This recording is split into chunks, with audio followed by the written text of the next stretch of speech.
दोस्तों ये है मेरी पेटीएम एप्लीकेशन जिसके अंदर आज मैं आपको बताऊंगा यूपीआई लाइट कैसे एक्टिवेट करना है। वैसे यूपीआई लाइट से अगर आप परिचित नहीं है तो मैं थोड़ा सा परिचय दे दूं कि भाई एक ऐसा वॉलेट है। पेटीएम में हमारे पास वॉलेट पहले भी था लेकिन सिर्फ पेटीएम के क्यूआर पे हम पैसे डाल सकते थे।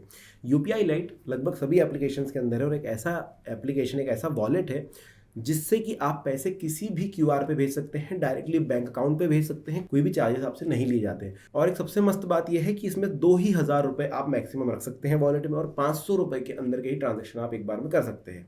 पर आपको किसी भी ट्रांजेक्शन के लिए यूपीआई पिन नहीं देना होता है, आप डायरेक्टली ट्रांसफर कर सकते हैं। कैसे एक्टिवेट करना और कैसे सेंड कर सकते हैं वो दोनों चीज़ें मैं आपको दिखाता हूँ। देखो पेटीएम एप्लीकेशन जैसे ही खोलोगे ना, ये पूरे बैंकिंग एंड पेमेंट्स वाले जो सेक्शन है इसमें नीचे की तरफ यूपीआई लाइट आपको मिलेगा। यहाँ पर एक्टिवेट का बटन आपको दिखाई दे रहा होगा, इस पर मैं क्लिक कर देता हूँ।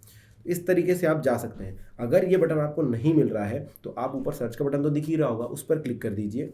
तो आपको यहाँ पर यूपीआई लाइट लिखना है और सेटअप यूपीआई लाइट का बटन आपको दिखाई देगा, इस पर आपको क्लिक करना है।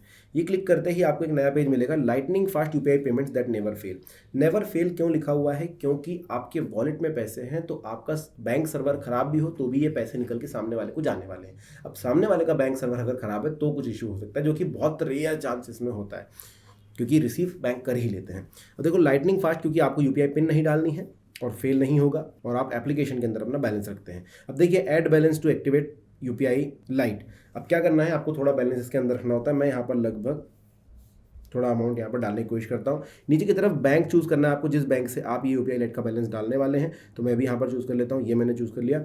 अब देखिए जब आप बैंक चूज़ कर रहे हैं ध्यान देना कि जिस बैंक को आप सेलेक्ट कर रहे हैं वही बैंक हमेशा के लिए हो जाएगा यूपीआई लाइट के लिए, फिर आप बाद में चेंज नहीं कर पाएंगे। फिर उसके लिए आपको ये यूपीआई लाइट डिलीट करनी पड़ेगी और डिसेबल करना पड़ेगा, फिर नया यूपीआई लाइट बनाना पड़ेगा, जो कि बहुत सिंपल प्रोसीजर है, कोई बड़ा चीज़ नहीं है। अगर आप चाहिए तो आप मुझे कमेंट में बता देना, डिलीट करके नया बना लेना, कोई तकलीफ नहीं होती। अमाउंट डालेंगे, यहाँ पर लिखा हुआ है you can add up to 2,000 रुपये इन यूपीआई लाइट। तो 2,000 रुपये तक आप पैसे रख सकते हैं और 500 रुपये तक का ट्रांजेक्शन कर सकते हैं। 501 रुपये आपको अगर किसी को ट्रांसफर करने हैं तो 2 बार में करना पड़ेगा, एक 500 और फिर एक। तो यहाँ पर प्रोसीड करूंगा, मैंने बैंक चूज कर लिया। प्रोसीड का बटन मैं जैसे ही दबाऊंगा ये लेकर के जाएगा मुझे पेमेंट के पेज पर कि भैया अपना यूपीआई पिन दबा दो। तो मैं यूपीआई पिन दबा देता हूँ यहाँ पर और राइट कर देता हूँ।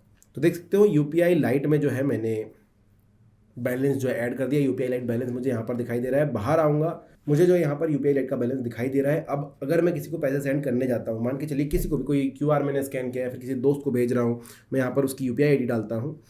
तो यहाँ पर मैं जो है यूपीआई आईडी डालता हूँ जिसको मुझे पैसे सेंड करने, पेस्ट कर दिया, ये आ चुका है। इस पर मैं टच करूँगा और उसके बाद पे का बटन दबाऊंगा। अब देखिए क्योंकि मेरे यूपीआई लाइट में 50 रुपये है, उससे छोटा जो भी अमाउंट मैं यहाँ पर सेलेक्ट करता हूँ 49 रुपीज़ में यहाँ पर सेलेक्ट करता हूँ।